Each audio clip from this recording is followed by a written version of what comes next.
장한테 전달이 돼서 이제 일단 김영현이 김주현 민정수석과 좀 협의를 좀 하고 그다음에 심우정 검찰총장하고 통화를 한 후에 이제 새벽에 셀프 출석을 했다고 해요. 그러니까 결국은 김영현 뒤에 윤석열이 어느 정도 검찰하고 얘기를 하고 그 김영현이 검찰에 출석할 수 있도록 그렇게 한 거 아니겠냐. 근데 이제 검찰에서 김영현을 고소할 때 보면 오히려 입장 변화가 좀 있었던 것 같은데 그동안 검찰에서 어떤 변화가 있었는지 그런 부분은 조금 더 살펴봐야 될 내용이다 이렇게 말씀드리도록 하겠습니다.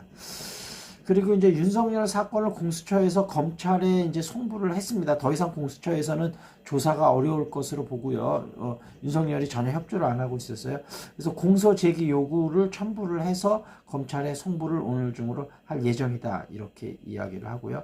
그다음에 김성훈 경호처 차장이 비화폰 서버하고 서버 관리자들한테 뭔가 좀 비화폰 여러 가지 내용 부분을 없애라고 그런 지시를 한 정황들이 좀 점차 파악이 되고 있고요.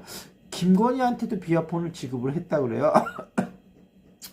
그래서 김건희가 다양한 사람들하고 통화를 좀 하고 있고 전화번호 목록까지 비화폰의 전화번호 목록까지도 전달을 한다 이런 이야기가 나오고 있습니다. 그리고 이준석 방통위원장이 오늘 이제 오전에 결과가 나왔는데 4대4로 기각이 돼서 업무에 복귀를 하는 거로 결정이 됐는데 좀 상당히 좀 아쉬운 결정이 나왔습니다.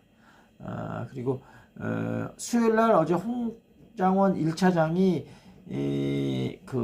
뛰어난 기억력을 바탕으로 해서 윤석열의 계엄 여러 가지 그 정황에 대해서 특히 14명 체포라든지 이런 부분에 대해서 여인영 방첩사령관을 통해서 지시한 내용이라든지 이런 부분들이 명명백백 밝혀지고 있고 그 박선원 의원도 국정원 1차장 출신인데 국정원 1차장 출신들이 이번에 내란 사건에 대해서 뛰어난 어떤 실력들을 발휘하고 있다 이렇게 나오고 있고요.